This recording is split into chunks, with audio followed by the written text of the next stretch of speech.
کیا زیبا اپنے فیصلے پہ کھڑی رہ پائے گی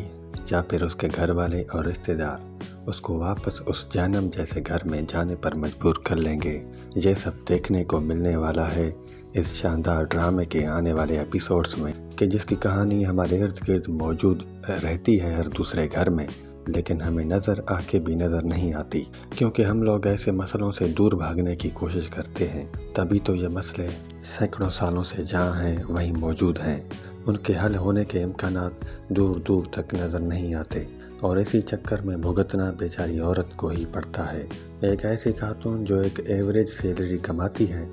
اور اس کے 4 بچے ہیں، وہ جب 20 سالوں سے سزا کی طرح چلنے والے رشتے کو ختم کرنے کا فیصلہ کرتی ہے اور کرائے کا مکان لے کر الگ سے اپنے بچوں کے ساتھ رہنے لگتی ہے، تو ایسی سچویشن میں تو اس کے گھر والوں کو اور رشتہ داروں کو اس کا ساتھ دینا چاہیے، اس سے پوچھنا چاہیے کہ آپ نے اتنا بڑا فیصلہ کیسے کیا، لیکن نہیں، یہاں سب اس کے اوپر پریشر ڈال رہے ہیں کہ ایسا نہیں کرو، لوگ کیا کہیں گے، تمہاری بیٹیاں بڑی ہو رہی ہیں، کل ان کے رشتوں کا مسئلہ ہوگا، تمہارا شوہر جیسا بھی ہے تو تمہارا شوہر نہ، اپنے بچوں کی خاطر واپس جاؤ اور کمپرومائز کر لو۔ تو بھائی یہ ہے ہماری سوسائٹی، جہاں پہ ہر روز ایسی ہزاروں لڑکیاں کمپرومائز کے نام پر قربان ہو رہی ہوتی ہیں، اور اگر کوئی لڑکی ہمت کر کے آزاد اور خود مختار زندگی گزارنے کا فیصلہ کرتی ہے تو اس کو سختی سے دبا دیا جاتا ہے، اس کے اوپر بد کردار، بے شرم اور بے حیا عورت کا لیبل لگا دیا جاتا ہے۔ عورت کا گھر وہ ہوتا ہے جس کو وہ اپنی کمائی کے پیسوں سے خریدتا ہے۔ جب یہ ڈائلاگ زیبا بولتی ہے تو آنکھوں میں آنسو آ جاتے ہیں۔ کتنا بڑا سچ کہہ دیا ہے زیبا نے۔ کتنا پیارا منظر ہوتا ہے وہ جب زیبا کے بچے ساتھ میں مل کر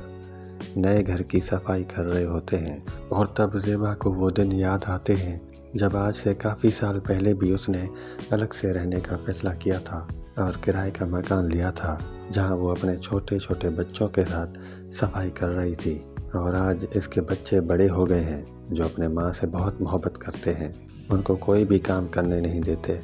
سارے گھر کی رونق ہیں یہ بچے، ہر طرف سے ان کے کہوں کی آوازیں آ رہی ہوتی ہیں۔ واقعی ایک ماں کے لیے اس کی زندگی کا سارا سرمایہ اس کے بچے ہی ہوتے ہیں، اور جب زیبا کی امی اور بھائی اس سے ملنے اس کے نئے گھر آتے ہیں تو وہاں بڑی گراؤنڈ ریئلٹی دکھائی گئی ہے۔ سارے لوگ پلاسٹک کی کرسیوں پر بیٹھے ہوتے ہیں، باقی سارا گھر خالی ہوتا ہے، صرف کپڑوں کی کچھ گٹھڑیاں کونوں میں رکھی ہوتی ہیں۔ مطلب کہ ہمارے روزمرہ کی زندگیوں میں جو چیزیں، جو واقعات ہو رہے ہوتے ہیں، ان کو کتنی نفاست سے پیش کیا گیا ہے یہاں پر، اور وہاں پہ بھائی کے دل میں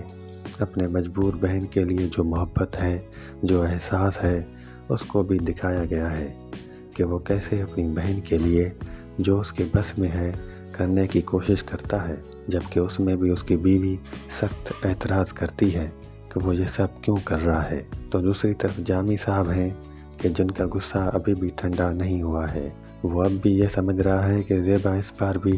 واپس آ جائے گی، جبکہ اس کو پتہ ہی نہیں ہے کہ زیبا نے اس سے کھلا لینے کے لیے درخواست کورٹ میں جمع کرا بھی دی ہے، اور جامی صاحب کی بڑی باجی جو خود تو بیرون ملک رہ رہی ہیں، لیکن بھائی کے گھر ٹوٹنے کا خوف انہیں کھائے جا رہا ہے، اسی لیے صبح و شام سب کو فون کے اوپر فون کرتی جا رہی ہے، اور بھائی کا گھر بچانے کے لیے واپس ملک آنے کی باتیں کرتی جا رہی ہے۔ مطلب یہ ساری وہی چیزیں ہیں جو ہم روز جہاں پہ دیکھ رہے ہوتے ہیں، لوگوں کو اپنے سے زیادہ دوسروں کی فکر ہوتی ہے، اسی لیے ہر تھوڑی بات پہ انٹرفیئر کرتے نظر آتے ہیں۔ دوسری طرف زیبا جی جب اپنی سہیلی کی شادی میں جاتی ہیں تو وہاں پہ ان کو اپنا پرانا پیار نظر آ جاتا ہے، اور وہ حیرانی سے ان کو دیکھتی رہتی ہے۔ اب دیکھیں رائٹر ان دونوں کے بیچ میں کون سی سچویشن کریٹ کرنے جا رہا ہے۔ اب دیکھنا یہ ہوگا کہ کھلا کی نوٹس ملنے پہ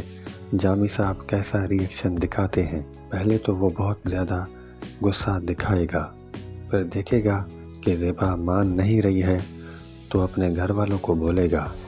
زیبا کے گھر والوں کو بولے گا کہ زیبا کو سمجھائیں ایسا نہیں کرے، گھر واپس آ جائے۔ پھر وہاں پہ زیبا کی ہمت کا اصل امتحان شروع ہوگا کہ کیا وہ سب کے سامنے اپنے فیصلے پہ کھڑی رہ پائے گی، اور کیا کھلا لینے میں کامیاب ہو پائے گی اور اپنے آپ کو آزاد کر پائے گی، آپ کو کیا لگتا ہے کمنٹس میں ضرور بتائیے گا۔ ویڈیو پسند آئی ہو تو لائک ضرور کیجیے گا۔